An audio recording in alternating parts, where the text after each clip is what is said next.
Question: what can you do with bread, rice, potatoes, a chicken, and a roast?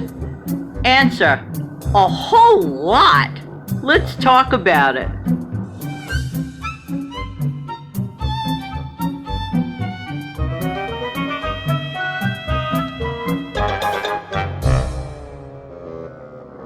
Hello again, everyone. This is Jan from New York City, and Jan from New York City Saves Money is my channel name. How's everybody doing today? Hope that this video, as always, finds everybody doing well. If you're not doing well, hopefully later today you will, okay?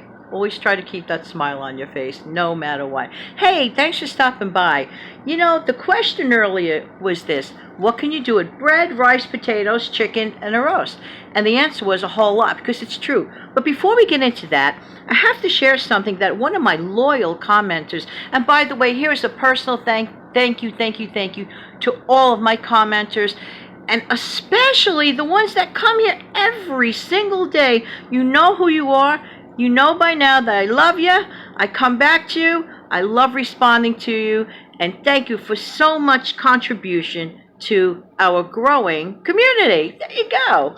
Okay, but a wonderful commenter by the name of Sharon, she shared something, just popped out in my brain. I never heard of this, okay? She called it a dough burger. Anybody out there hear of dough burger? I certainly didn't. There goes the bird clock again. For those new here, the bird clock is my mother's clock that seems to always go off, well, many times when I'm making a video. But I guess that's a good thing, right? Okay. So, dough burger. Here's the recipe if you want to jot it down, okay? Get you a second to get a pen. And you know what? We're going to pause this while you get your pen. Be right back.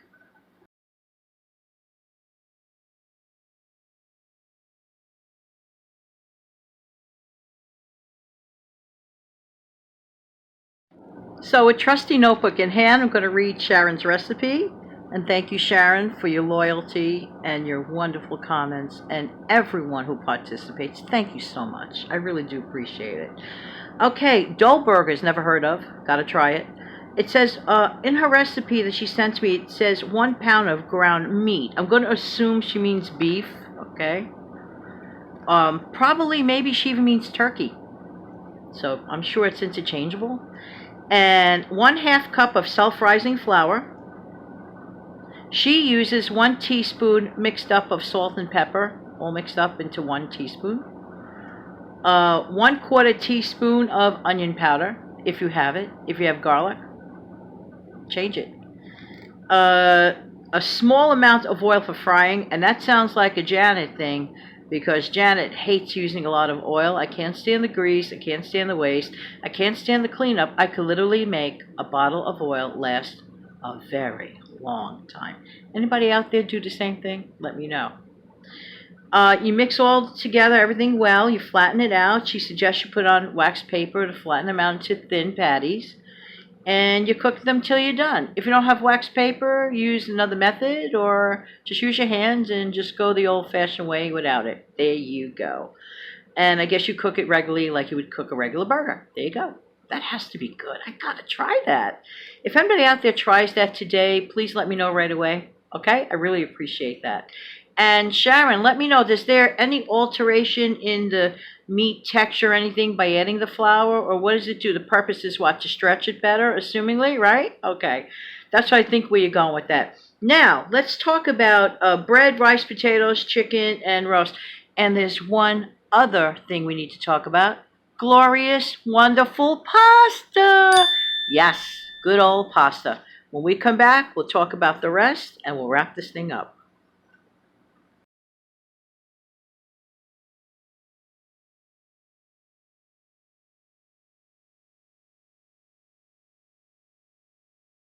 Hey, welcome back, and thanks for staying with me this long.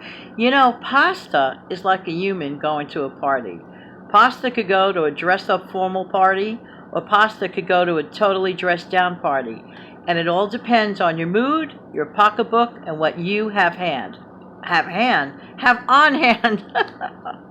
Anyway, listen, in my cultural background, my ancestry is Italian, okay? So let's say great grandma used to be very rustic with her cooking, okay? She would add something as simple as garlic and oil and maybe a little bit of broccoli, and that would be tossed around pasta. What a money saver. And pasta isn't only about Italian noodles either. I love egg noodles, things like that. Ramen noodles. It's not just for college students, you know. There are times when I'm just in a ramen mood, and let's say my mom wants to eat something different, but I'm in a pasta type of mood, but I don't want a lot of it. The beauty of a little baby pack of ramen noodles is I get my noodle fix without going overboard. It's very inexpensive, so never overlook the beauty of pasta. And by the way, pasta can be made from hand, scratch. Don't get scared. You can do it. You don't even need a fancy machine. And in fact, maybe one day in a not so distant future, we'll go over the method of making homemade pasta. There you go. It's very simple. Okay. So much for pasta. Oh, here's where you come in. Tell me how you either dress up or dress down your pasta, because pasta could go like with the very expensive sauces and stuff to like the one I just mentioned. Okay? Let me know what you do with your pasta or ramen or egg noodles, anything of that nature. Okay, so back to bread. We know we could do a lot with bread, okay?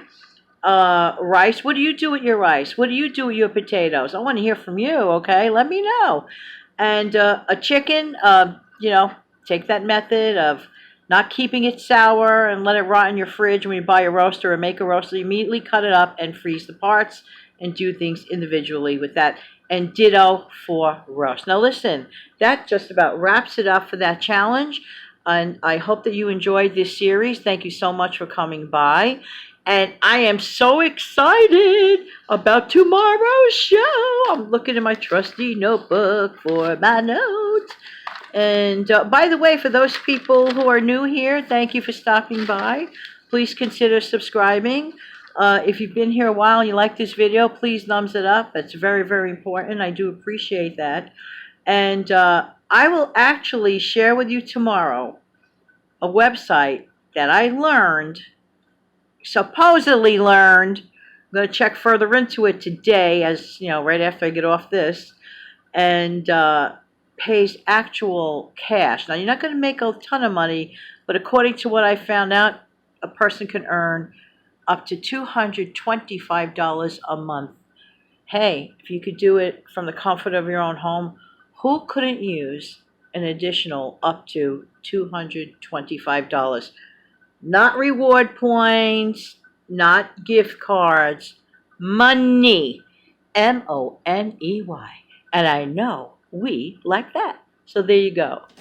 And in the meantime, this has been Jan from New York City, and Jan from New York City Saves Money is my channel name. Thank you so much for viewing, and I really do appreciate your time. You know why? Because I know you don't have to be here. You come here because you really want to. Thank you so much. Have a great day. See you tomorrow.